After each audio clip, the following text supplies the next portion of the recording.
My favorite box controller at the moment is the Rana Digital. The layout is great, the corners are unique, and the buttons are light and reliable. Really, my only complaint about this controller is that it did not withstand the pop-off test. So when I heard that there was another version of this controller coming out, I got really excited. The Rana Tadpole leans into the Frog naming scheme and ships as a miniature version of the Rana Digital. Important to note before we continue that I got this Tadpole from T-Box Shop instead of Rana Labs, because currently Rana Labs is not selling this controller. In fact, as I was recording this, T-Box Shop actually ran out of stock. So I'll consider this a collectible.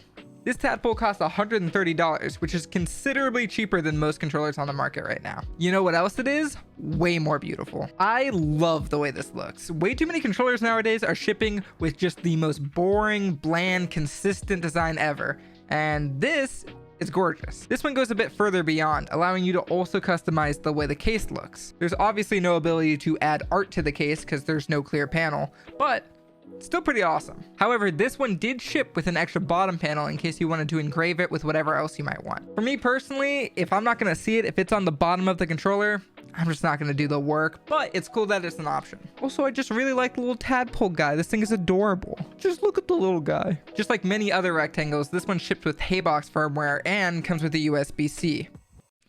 Is that going to show up at all? There we go. USB-C. Do you see the connector? USB-C connector? It also came with a USB-C to GameCube cord, as well as a USB-C to USB-A cord for computer use. The buttons and case are 3D printed, and honestly the quality seems pretty great. There is apparently one issue I and a lot of other people have had with the buttons, and that's that they stick. With the number of these buttons, if you did not hit them straight on, they would shift and get stuck down. Now, I was actually sent extra buttons in case this happened, but I will warn you that taking apart this thing is kind of a pain. Speaking of the buttons though, they have a really great finish on them, and the switches are mouse click.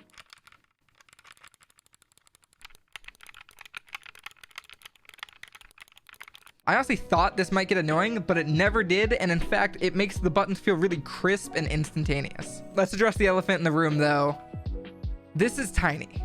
This is way too small. This is both a blessing and a curse. This is easily the most portable rectangle I've ever owned. Easy enough, I could just fit it into my sweatshirt pocket, and bam, I'm ready to go to tournaments. Sadly, I never got a belt clip, so I can't roll up to the local looking like a middle-aged dad, but somehow I'll manage.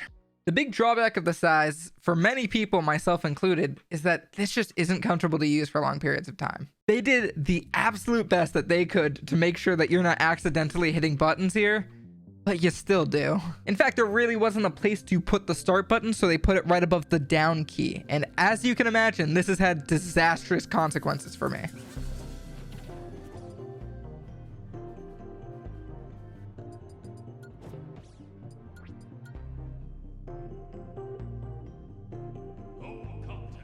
Seriously, Nick, why is pause not turned off on your stream setup? Come on, man. The smaller controller also means that there's not anywhere really to rest your wrist. Now, you're not supposed to rest your wrist on any box at all, but from my experience walking around at Genesis, everyone does anyway. My experience with the Tadpole has been really fun, but that's kind of it.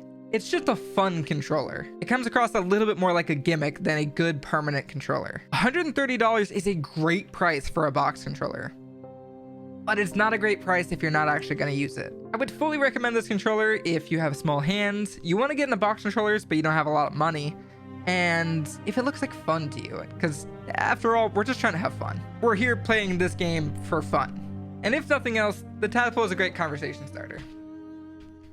That's all I have for you today. If you like me and you want to check out my stuff, my link is down in the description below. And if you like this video, drop a like and let us know what other kind of Smash controllers you want us to review. My name is Ziggy, and this has been... Alright, peace, y'all.